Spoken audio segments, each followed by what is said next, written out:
Hello, welcome to another episode of The Health Notebook. Today we're discussing high blood pressure and we have Dr. Bongani in the studio. Dr. Bongani, it's good to have you here. Thank you for inviting me. It's good to be here. Dr. Bongani, tell us a little bit about yourself. I grew up in the Eastern Cape in a small town called Bizana. That's where I did my matric, and I then went to the University of Cape Town, where I graduated with a Bachelor of Medicine and Bachelor of Surgery back in 2006. I worked for the government and subsequently went to specialize. I recently joined the fellowship of the South African physicians, and I practice as a specialist physician. So over and above the 6 years you spent in medicine, you spent an additional 4 years specializing? Yes, I did, and it was a great pleasure. Okay, so as we've mentioned, today's topic is high blood pressure. What does high blood pressure mean? In simple terms, when we talk about blood pressure to begin with, we're talking about the force that is that blood exerts on the blood vessels. This is important pressure because for the heart to be able to pump blood via the blood vessels and deliver the blood to the tissues, some amount of pressure is required to do that, and that's what we're talking about when we're talking about blood pressure. And therefore, what is important is the fact that this blood pressure needs to be within normal ranges, and normal really, in simple terms, means that the pressure is high enough to deliver blood appropriately to the tissues, but it's not too high to cause damage. So another name for high blood pressure would be hypertension, is that correct? Yes, commonly used as you said, it's hypertension. And how common is hypertension or high blood pressure within South Africa? Very common, in fact. We think that there is at least 6.4 South Africans with high blood pressure. What is very important to say about this is that many people are hypertensive and they do not know about that. Another thing to say is that many people who already have the diagnosis of high blood pressure or hypertension are not well controlled. Those are two issues that we will have to touch on. Okay, so how will I know that I have high blood pressure? Now that's a very important question you're asking me. I would like us to spend a little bit more time on that question. In fact, this is a very common condition, as we've already said. But what is also very important about this condition is that it's asymptomatic. What we mean by that is that you won't feel anything when you have high blood pressure. You won't feel unwell necessarily. By the time you feel unwell, you probably have been having blood pressure for a very long time, and it has already caused damage to your body. What is therefore very important is that initiative needs to be taken by every individual to go and check their blood pressure and make sure that they do not have high blood pressure. Okay, when we speak about high blood pressure, what are the causes? What are the real causes of high blood pressure? We look at high blood pressure in two ways. The commonest form of high blood pressure is what we call essential hypertension. The second form is attributable to other secondary causes. But it is very important to emphasize that essential hypertension is the commoner. With more than 90% people who are diagnosed with hypertension, they will have the form we call essential hypertension. And in this case of hypertension, variety of factors come all together to end up predisposing certain individuals to development of high blood pressure, and these factors are usually not really easy reversible, very different from secondary hypertension, where another illness in the background is responsible for the manifestation of hypertension, and management of that background illness will usually alleviate the blood pressure. Okay, so what you actually is saying that high blood pressure can occur as a disease on its own, and it can develop as a result of another disease. Is that correct? Yes. Okay. You've also mentioned about some risk factors in essential or primary hypertension. Can you just elaborate a little bit more on those risk factors? Yeah. The essential hypertension is rather undergoing a lot of study currently. Certain factors contribute to development of essential hypertension, and these factors may be genetical, and a lot of other things related to diet, for an example. Salt intake is very important, high salt intake. Certain races are more predisposed than others. For an example, in the South African context, high blood pressure is becoming commoner among blacks, and the way it manifests among blacks is different from other races, but all races are affected by this condition. I wouldn't look at it as such as having risk factors as such, more than the fact that mostly all of us are predisposed actually to a certain extent to development of hypertension, certain individuals more so than others. If you have a family member or your parents had hypertension, of course you are at a higher risk of having essential hypertension later on than someone who did not have parents who have hypertension. But what is safe to say is that all of us, to a certain extent, are predisposed to having hypertension, and this is important that every individual goes and check whether their blood pressure is normal or not. Okay, so we've been speaking about having a high blood pressure. Now I go to the pharmacy, I have my blood pressure checked. Yeah. What is the reading that they give me? So there's a reading on top and there's a reading below. What does that actually mean? Yeah. As you correctly said, the blood pressure will usually be given in two readings.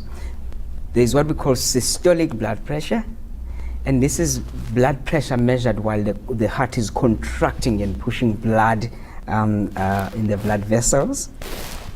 And then when in between the contractions, when the heart is actually resting, the pressure at that time, which is called diastolic blood pressure, is also measured. And the systolic pressure is usually recorded on top, and the diastolic blood pressure on the bottom. Okay, so can you just elaborate on the values that need to occur? So I've had my blood pressure taken.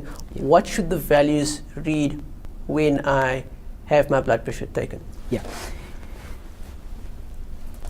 Simplistically, we will say that your blood pressure should be below 140 out of 90. Okay. But what is important is to know that when we're looking at blood pressure, it's actually a relative term when we're talking about what is high blood pressure, because what we need is every individual requires blood pressure that is enough to perfuse the organs, like I said, be able to deliver blood appropriately to the tissues, but the blood pressure should not be high to an extent that it causes damage.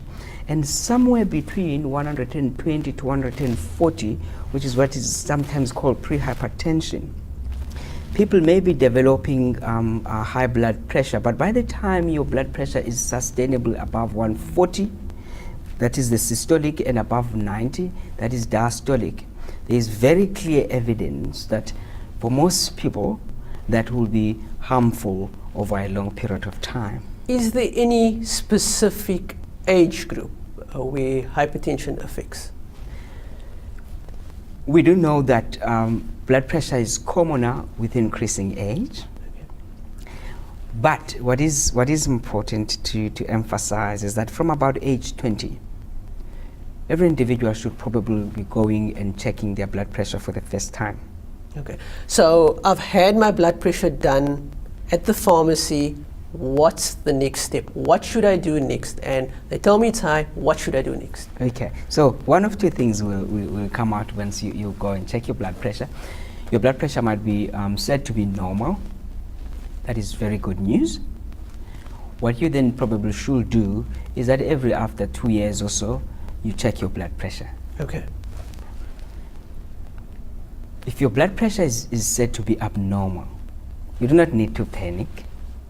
What you then need to do is to check it at other times. 12 hours or 24 hours down the line, you check your blood pressure again. And if you have readings, at least about 3 readings, which show sustainable high blood pressures, you then have a diagnosis of hypertension. Okay, so I have. But it is very important. This is assuming that the blood pressure is done appropriately. It's ambulatory blood pressure, and it is important to know that certain times people may have rise in their blood pressures. For an example, it's not very reliable to measure someone's blood pressure when they are going and visiting a doctor for something else and in a hospital and take that as a reliable reading. It is probably very important for people during times when they are comfortable to just check their blood pressures at those times. So it's doing your blood pressure at the correct time. I shouldn't be drinking 2 or 3 cups of coffee and doing my blood pressure. Is that correct?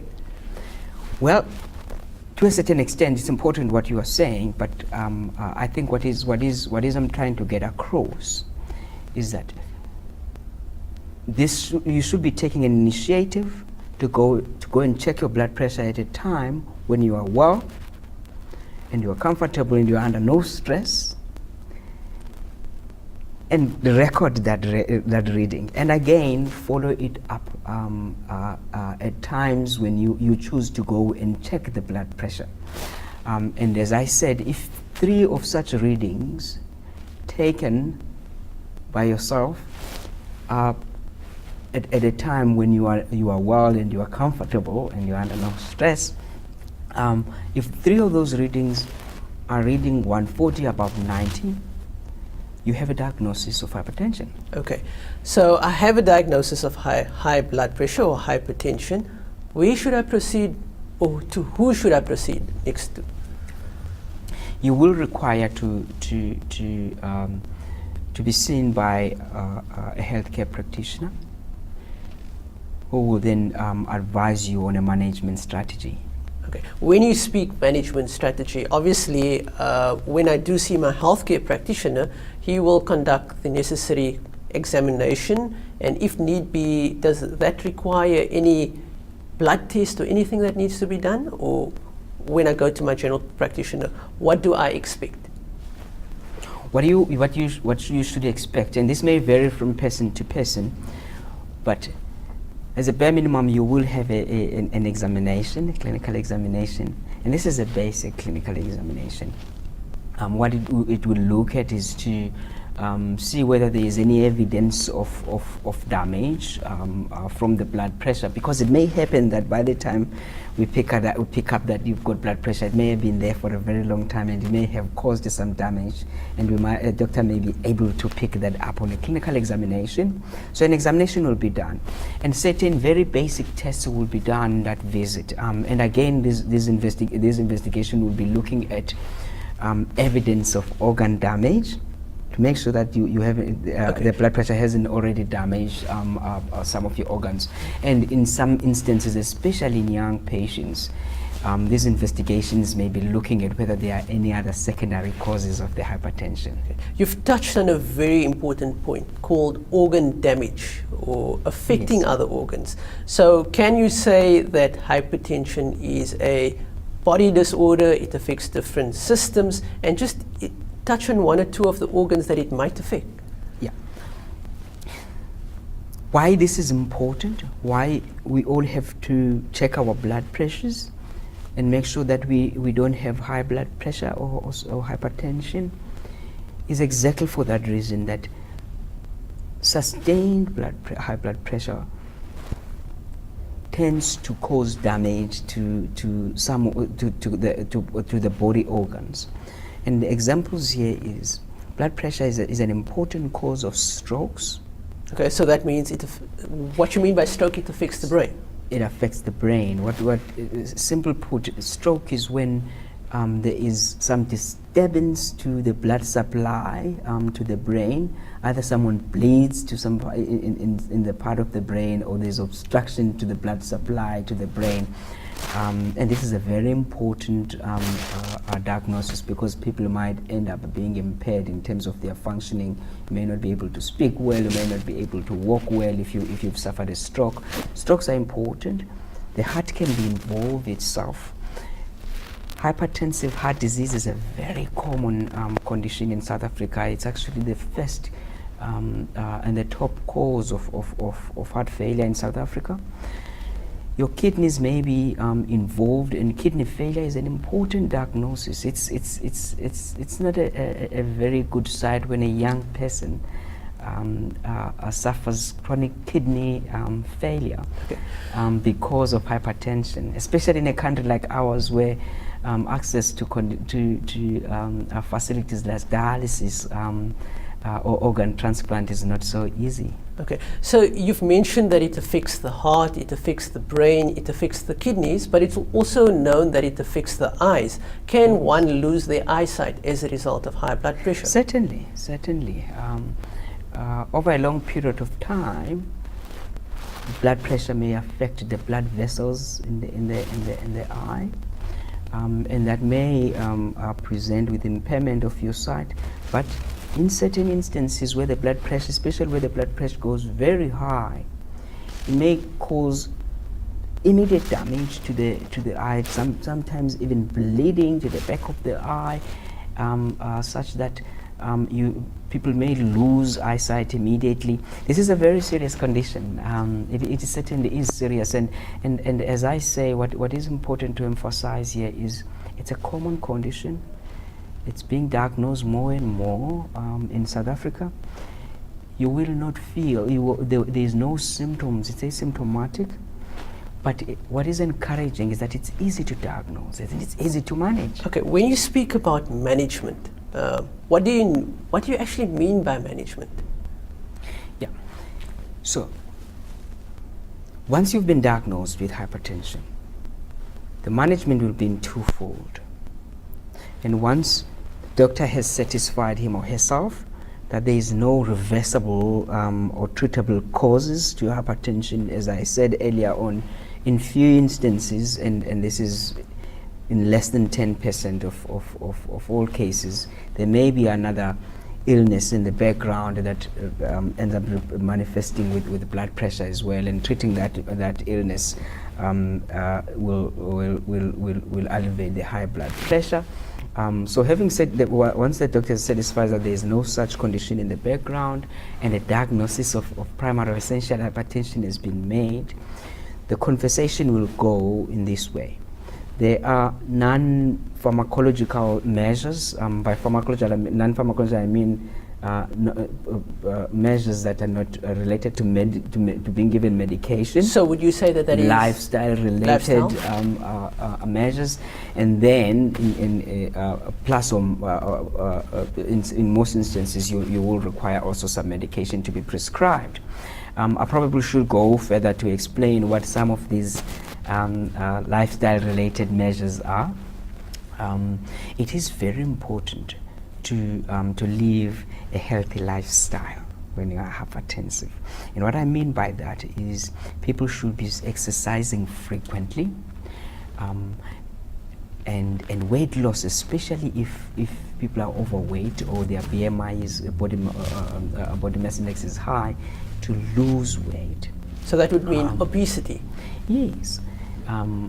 We do know that obesity is an important condition in South Africa, and it is to a certain extent important to discuss in the context of hypertension as well.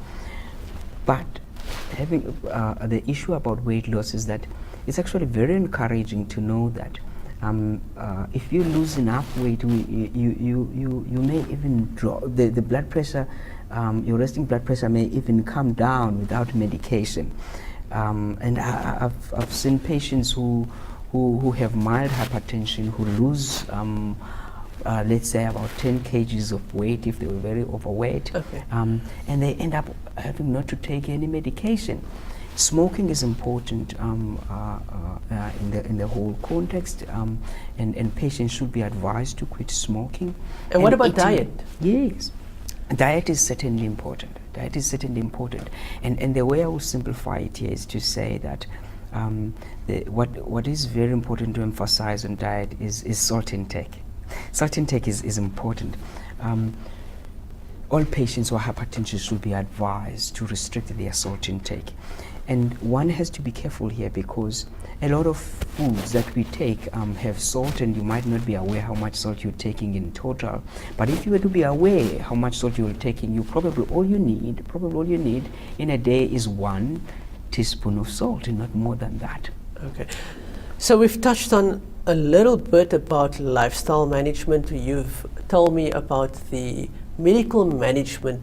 Does this mean after taking my medication, after a month, and my blood pressure has decreased, can I stop taking the medication? Very important question. Very important question. The importance of that question is in that the easy way to understand blood pressure is that it's a chronic illness. It's a chronic illness. In most instances, people will have to be on medication, if you're prescribed medication, lifelong.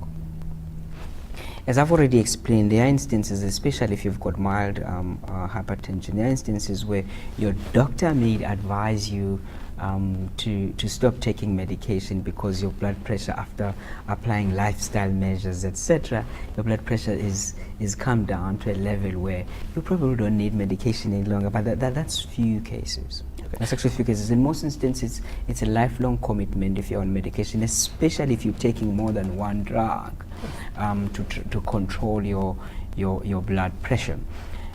So unless your doctor tells you otherwise, Okay. you will always be on your medication. Okay, so just to elaborate a little bit more, so I've been to the medical practitioner, he's prescribed medication. Yeah. When can I expect my blood pressure to decrease after taking the medication? And is it just one medication, or can the practitioner provide me additional medications?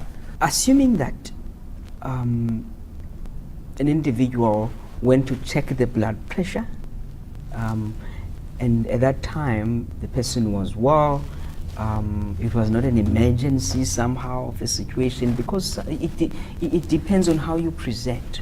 If your blood pressure was found to be high and you well, there's probably no rush to drop your blood pressure fast, and your healthcare practitioner will follow you up at regular intervals, and at that point in time will either keep you on the same medication that you're already on, or up-titrate the dosages of the medication, or even add more medication to try and control the blood pressure.